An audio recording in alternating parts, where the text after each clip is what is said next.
लोकार्पित है राज्य सरकार ग्राम्य पार्क अस्तरंग ब्लॉक नुआगढ़ पंचायत रे लोकार्पित होईची राज्य सरकार पार्क जो पार्क रे छोटू वयस्क सभी मनोरंजन सहित जिम र व्यवस्था कर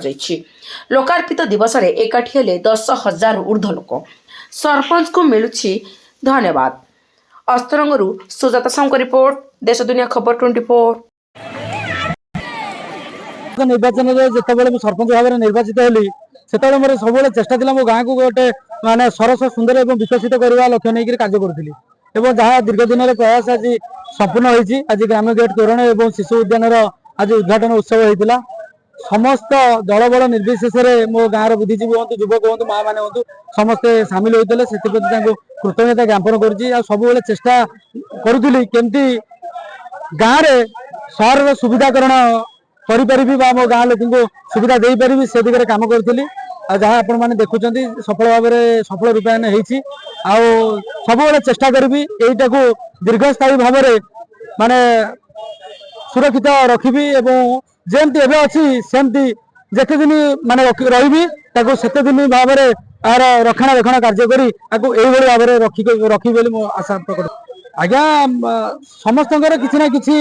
चिंताधारा थाए मोर चिंताधारा सब मो गाँव उन्नति करवा से सब कार्यरत थी भी सुधा प्रयास चली जी जो वर्ष रहा आहरी कि मो गाँव को उन्नति करी मोर दीर्घ 5 वर्ष जो सरपंच पदवी थी तार परिसमाप्ति घटेब भले भले मो ग्रामवासी मानक कहीं कहबेनि जे नाई जी तो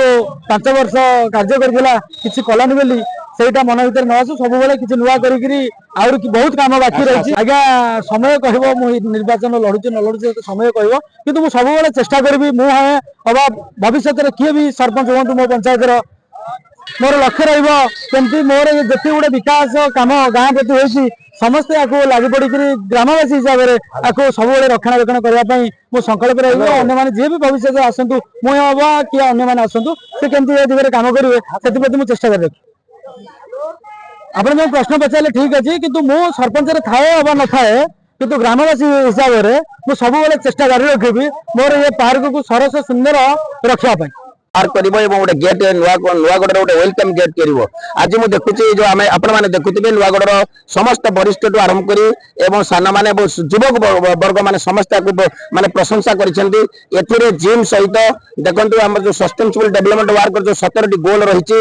आमर जो हेन्ताल मैंने केते प्रकार जो हेन्ताल जंगल ये सृष्टि बंची रही है जो परिवेश भितर से सब फुटेगा चेष्टा कर छोट पिलांकर दोली टू आरंभ कर ए अंचल माँ मैंने जो छोट पिला माने खेलुचंदी से खुशी अछंती वरिष्ठ नागरिक मानक यथेष्ट सम्मान दिया जायछि एवं युवक माने जिम माध्यम रे तांकर शरीर को सुस्थ रखि परिबे आ ए जो स्वप्न तार थिला आज साकार हेतिबारु मो विशेष कर से नुआगढ़ सरपंच को अशेष अशेष धन्यवाद दउछि। निश्चिंत हेबे कारण जने उच्च शिक्षित युवक बहुत जिनिस बहुत लक्ष्य रही सब लक्ष्य तो पूर्ण हो पारुनी किंतु तार आज देखंतु आपन तो बहुत आड़े बोलुवे जे एभली जने युवक माने युव सरपंच जो प्रकार लक्ष्य रही वरिष्ठ सान पर्यंत समस्त को ये पार्क माध्यम जो किड्स पार्क ये समस्त को उत्साहित करेंगे निजर जीवन शैली से तो मुझे भावुची पुरी जिलार निश्चित से सर्वप्रथम एवं